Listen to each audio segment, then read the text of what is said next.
Hi, my name is Audrey Weston, and today is August 2nd, 2019.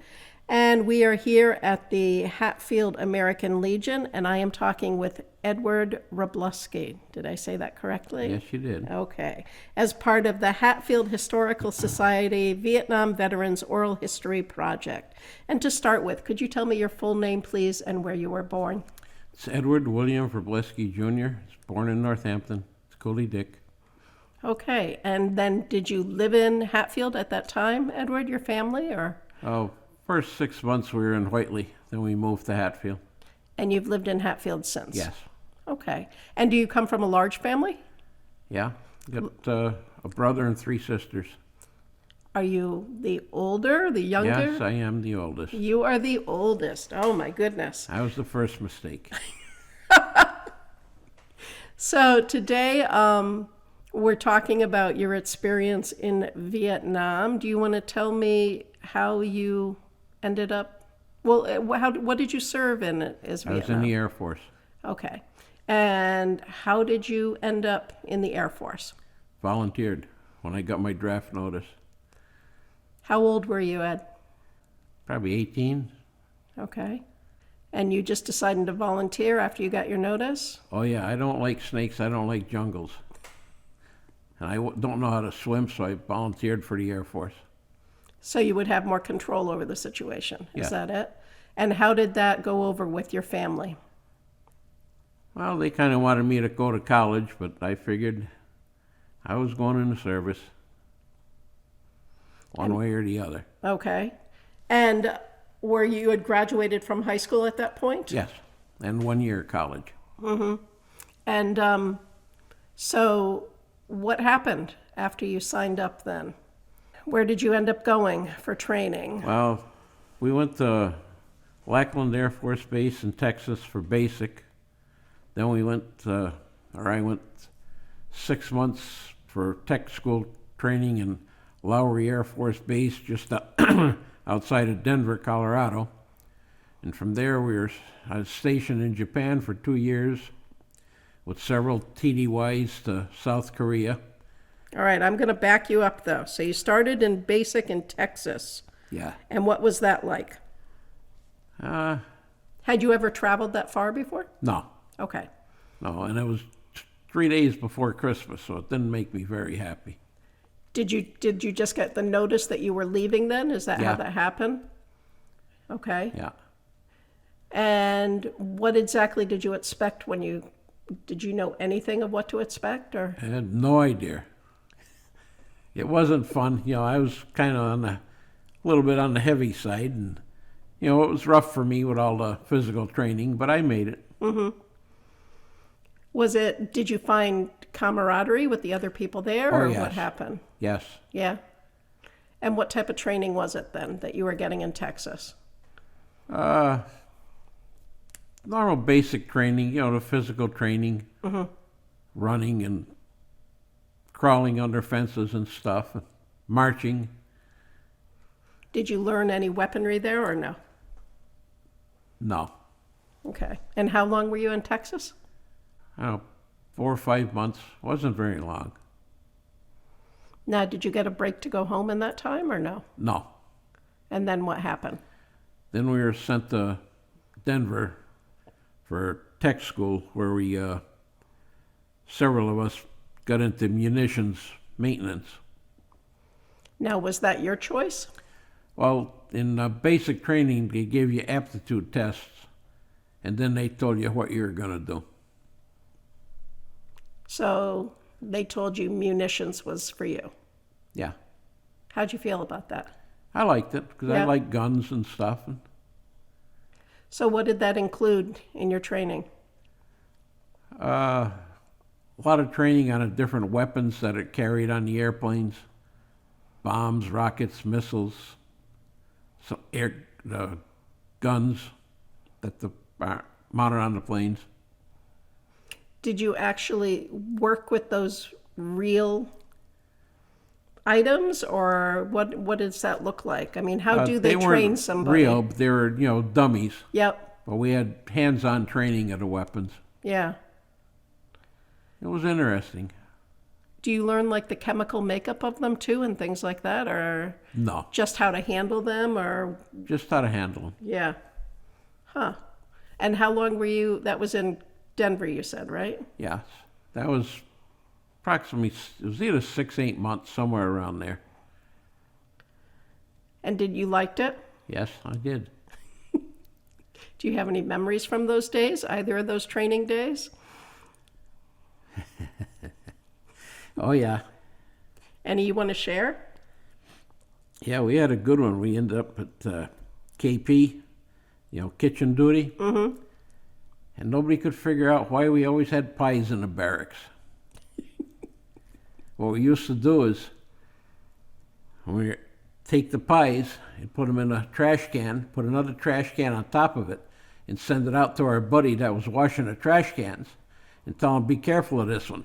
So we take it apart, take the pies out, set them aside. Then when we went home, we all took our pies, and we went back to the barracks and ate pies. And the cooks couldn't figure out where all their pies were going. But you were eating well, huh? Oh, yeah. Food was good. The food was good? Yeah. Yeah. Well, good. Yeah. So then what happens after that? You're in there training, and clearly there's a routine to everything. Well, it was all marching and drills and stuff like that. A lot of like schoolwork, classroom work. And did you know you were going to be going to Vietnam? Oh, when they sent us to Japan, it was common sense to tell you. Yeah. It's just down the street, And basically. what year was this about? Do you remember? 67, 68. Because I had 2 years in Japan. Got to backtrack. I got out of the service in 70 to 69. It was 67 I got to Japan. 67, 68, and 69 I was in Japan. So what were you doing in Japan? Training. So more training in Japan. And what did that look like? Oh, we were working with the actual aircraft and munitions and stuff, loading, practice loading, some classroom work, not much, but And how many people does it take to load? I mean, it what was was your four-man crew crews. like? 4-man? Yeah. Did you work with the same crews all the time? Yeah, once you're on a crew, you pretty much stayed there unless somebody got shipped out somewhere or something. And does each member on the crew have a specific role? Or? Yes. Yeah.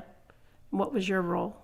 I was a number 3 man, mainly checking the electronics. There was a crew chief, a number 2 man that worked in a cockpit, flipped the switches. I was the number 3 man that had the tester to make sure you had power down to the things that would release the bombs. And the number 4 man drove the bomb loader. It's a gasoline-operated hydraulic machine that picked the bombs up and brought them under the airplane so you could latch them into the bomb racks. Wow. And how often would you practice this routine? Be basically every day you'd be doing something. With 5 days a week, you had a couple days off. So what was it like in Japan? Where were you stationed then? Yokota Air Force Base, it's south of Tokyo. I loved it. Did you? Did you have much exposure to the Japanese or no? Oh, yeah. Yeah? I learned quite a bit of the language. I learned enough so I could get around the country. Really? Made some good friends. Did you get to travel while you were there? Yeah. I met a guy in Tokyo that, through our priest here at the Holy Trinity Church, he gave my aunt his name, and I looked him up. He was a resident manager for Spalding Sporting Goods for Japan and South Korea. He was out of Adams, Mass.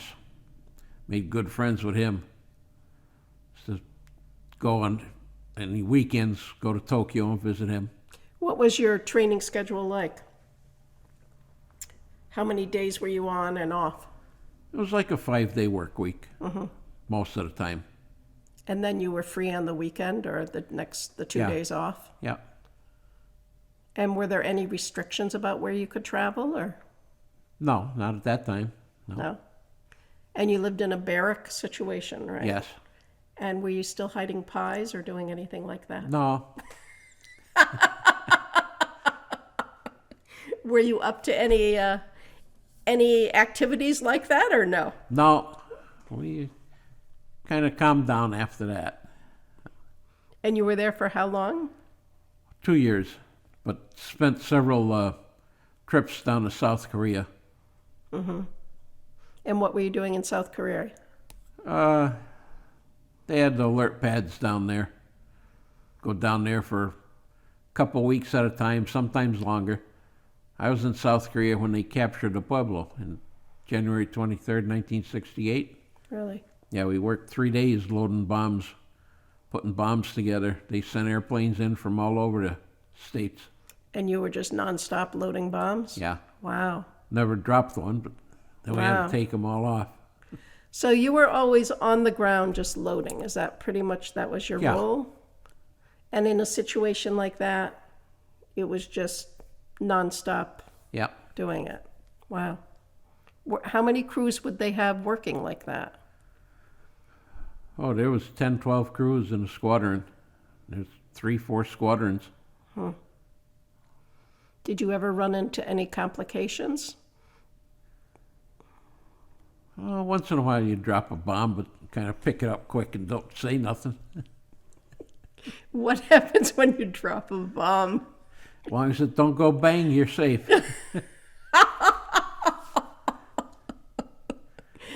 That must have been a little intimidating, I would imagine. Yeah. Yeah. Now, the guys that you were working with, they were always the same guys, pretty much. Yeah.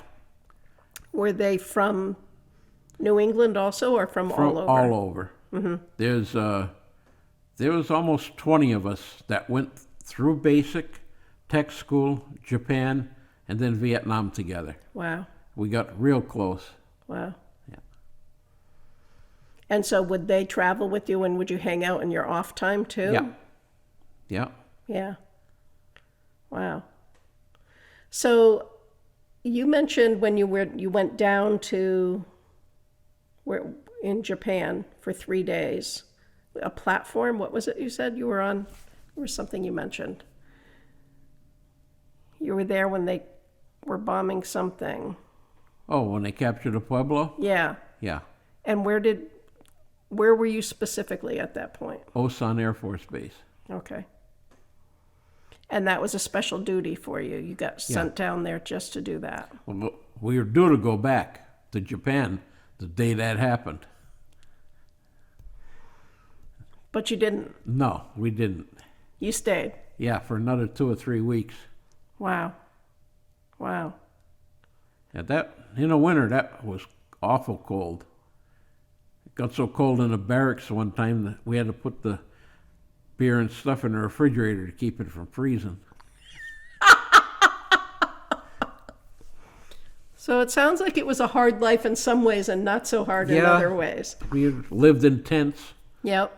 with them little military stoves, and not much heat in them in the winter. No? No. Now, were you hearing from home during all this time that you were away? Yeah, my mother and grandmother would write me probably once a week, every other week. And did you write back? Yeah. Yeah. Did you purchase items while you were in Japan for souvenirs or no? Yeah, I got a few things. Yeah. A lot of pictures, some picture albums. Sent a tea set home. Most of that got broke in the mail. Military mail, you can't trust them to ship anything. No. So then you were there for how long in Japan, you said? 2 years. 2 years. And then why did you end up in Vietnam? How 'Cause did I you? volunteered. You did. Yes. So was it a continuation of your duty, or did you re-enlist, or it was just part No, of just continuation. you just continuation? Yeah, because in the Air Force you go for 4 years. Okay. And why did you volunteer? Because I felt like it. What did you think you would see or do in Vietnam? I had no idea. Really? I know I'd be loading bombs, that's all. And so you thought you wanted to give it a try. When you volunteer like that, do you go with your crew or do you go by yourself? Oh, they all told me I was crazy and this and that. And I says, well, where do you think we're going to go? I says, you're here in Japan training on the F-4. That's the airplane in Vietnam. You think you're going to Germany? They all put in assignments for Germany, England. I says, you're going to Vietnam with me. Well, no, we're not. I says, oh, yeah, you are. Did they all end up going with you? Oh, yeah. So, how old were you when you went to Vietnam?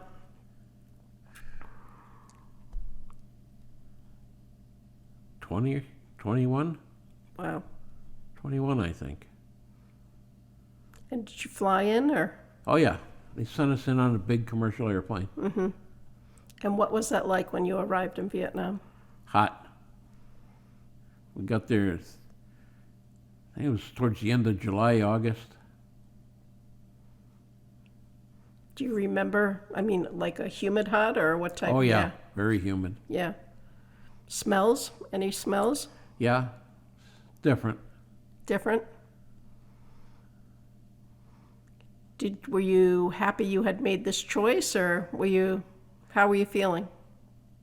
Hey, let's go and get it over with, that's all. So once you landed in Vietnam, where did you end up going? I was at Cam Ranh Bay for the first 8 months, and then they phased Cam Ranh out and shipped us all up to Da Nang for the last 4 months. So Cam Ranh Bay, were you also loading Yeah. bombs? Yeah. Did you see a lot of action there? We didn't see any action, just load bombs. How often were you loading, though? Was it continual while you were working, or? No, you had breaks in between loads. Mm-hmm. Some days you had a lot of time off, other days you were out straight. You know, it depended on where the action was and what their troops were calling for support. How often did you know? I mean, did they give you the information beforehand, or were you on call and you just got a phone? They just said, come on down, or how did you know what the schedule was? Oh, you were on the flight line, 12 hours on and 12 hours off. You were on the flight line, you had a area that you sat in, a break room, if you call it, and they say, here you go. They'd give you a slip, airplane number, and what to put on it. And go out there, the bombs would be sitting on a trailer in front of the airplane, you put them on, check everything out, and go to the next one. Yeah. Did you have much time to talk with the people that were piloting or No. anything? No. No. So you were just doing your part of it, Yeah. loading the bombs. Yeah. Very seldom we saw the pilots. We'd put the bombs on the airplane and leave, and whenever they came and took off, that was their business. Wow. So, and then you said that base got closed down eventually, the first Yeah. one? And then you went to Da Nang? Yeah. While we were at Cam Ranh, me and a few other guys went on, when we had weekend off, go on a boat, and they'd take a lot of the guys out of the hospital that were injured and go out in the island. And it was, I remember the water, you could see 15, 20 feet down. It was just crystal clear. And, let the guys swim, and we'd cook hamburgers and hot dogs on a deck for them and help them out. So it was a good time. Yeah. Yeah. Were there lots of good times like that or not? Oh, yeah. Yeah. Where we went, we partied. We made good times. Did you spend a lot of your off time partying and Oh, yeah. having a good time? You were young. Yeah. Yeah. And the best thing is the Air Force had air-conditioned clubs. So that must have been ideal in that situation. With waiters, waitresses, just like going to a restaurant here. Really? Yeah. Wow. Did you associate with the Vietnamese people at all? Nah. Just, like you had houseboys that would clean the barracks and make your bed and stuff like that. You'd see them once in a while. But I never picked up any of that language. And at Cam Ranh Bay, another thing I remember distinctly is at the end of the runway, the sand was snow white, and it drifted like snow. They had snow fences up one on top of the other. You could see To control it, to control to it. keep it off the runway. Yeah. Wow. Wow. And was the weather always hot, or what else? What was it like at other times of the year? When monsoon season come, it got maybe down to 50, 60, but it felt like it winter because you were so hot from before. Mm-hmm. And it rained. Was it harder to load bombs in the rain? Yeah. Did you drop more of them? No. You're not going to tell me, are you? No. Do you have any good stories about loading bombs? Nothing really important about that. Just the napalm, when it leaked, we'd pick up what leaked out and use that like a sterno. Really? Yeah. How often did the napalm leak out? When it was really hot, you'd see them, they'd be seeping a little bit because heat expands everything. Yeah. So how did you handle that? Just with our hands.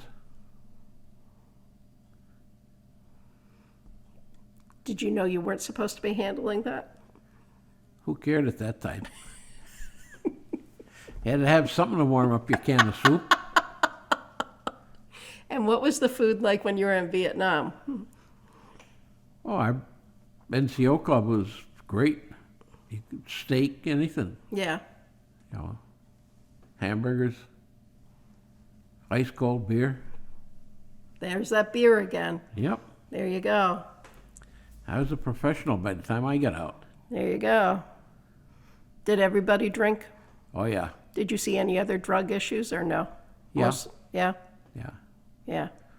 See a lot of guys get into trouble with that. Yeah. So you said that you sometimes took these guys out that were in the hospital. Did you spend time in the hospitals or the infirmaries or just for those occasions? Just those special occasions. Yeah. So did you guys kind of know what was going on around you?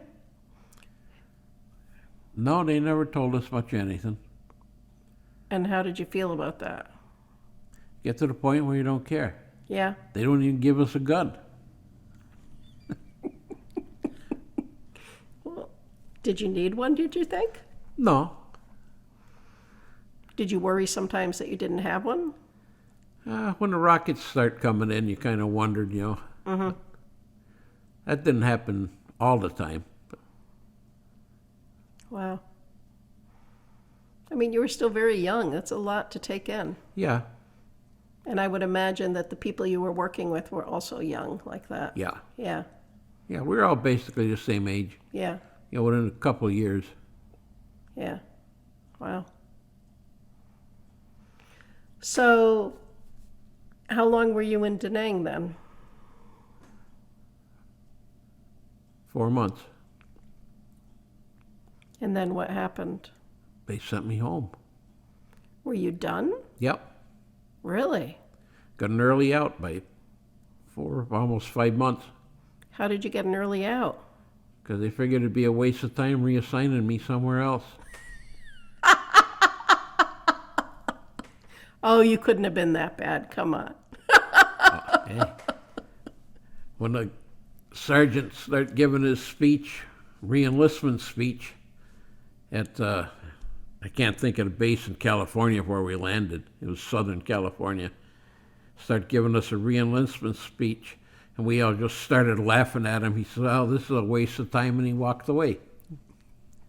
So no one was re-enlisting? No, No. no. So did you all go home together? The crew that you were working with? Within, a couple guys would go one day, couple guys next week, or whatever. Yep. It wasn't all at once. And what was that like?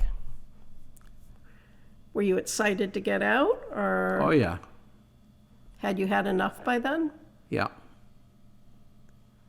And did you fly out, you said, to California?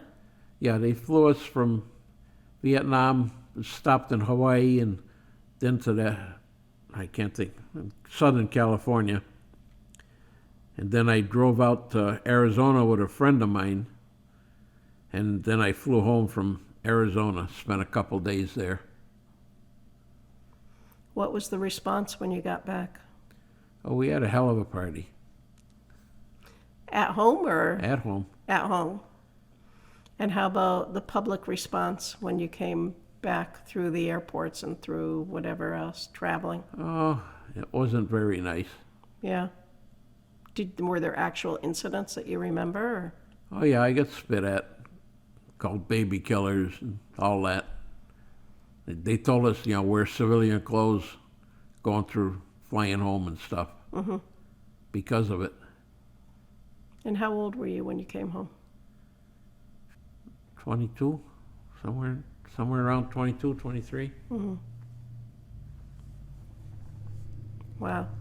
So you got back and you came eventually back to Hatfield. Yes. And did you tell everyone about what it had been like in Japan and Vietnam, or how much did you share? Not many people even asked. Really? Yeah. How about your family? I'll talk to them a little bit about it. As far as friends and stuff, nobody basically asked. And how'd that make you feel, though? Yeah, it bothered me a little bit, but This was 4 years of your life. yeah, A big chunk of growth. yeah. Yeah. But there's so many people that were against that war and everything that, I don't know whether they're afraid to ask questions or what, but what it was, it was. How did you feel about it after you came back? Kind of felt that a lot of it was a waste of time, but just hope that, the work I did, loading the airplanes and what they did helped save a bunch of our troops. Gave me satisfaction, but Did you have any health problems from when you came home? no. No. So touching that napalm didn't wreak havoc with you? Nope. Did you keep in touch with people who you'd served with? Yes. Do you still keep in touch with them? Yeah. Yeah. It's about a dozen of us. A couple passed away. But there's 10 or 12 that we keep in touch. In '95, I had a reunion at my house. There's 8 of them came out, different parts of the country. Nice. Do you talk about it then when you're all together? In between beers.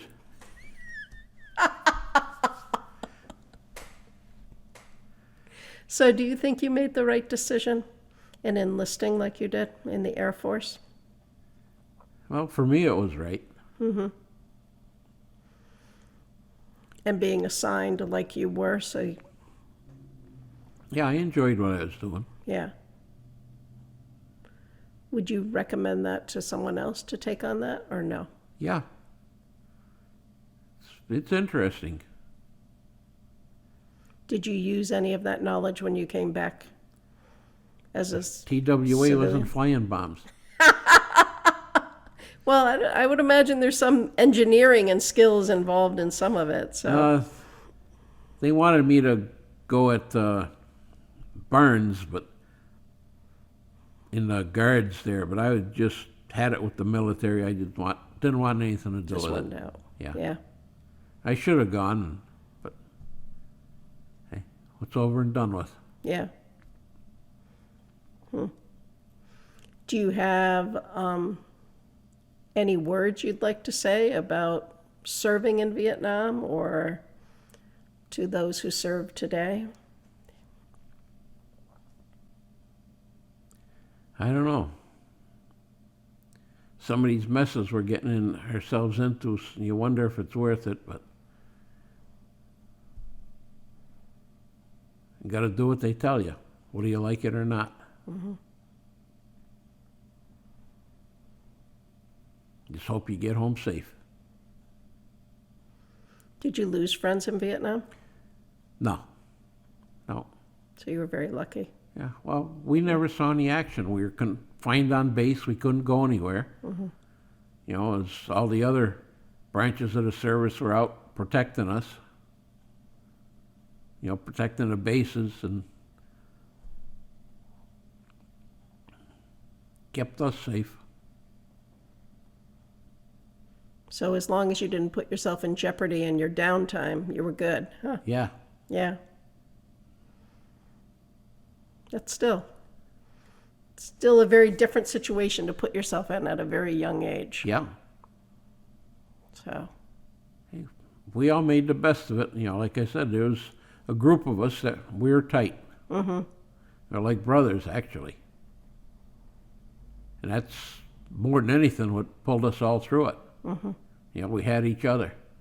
If somebody got in trouble, you'd, you know, protect them, help them. But you see a lot of guys that they just don't want nothing to do with anybody and try to help them, and you know, you lose them. But one way or the other. Well, luckily, we were strong.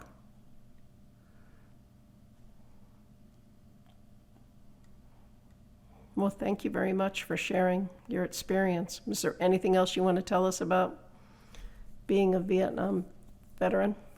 No, that pretty much covers about everything. What was your favorite flavor of the pie? Apple. But of course. Thank you, Ed. Thank you very much. And I really appreciate you talking with me today Yeah, well, and sharing your stories. Thank you. yeah.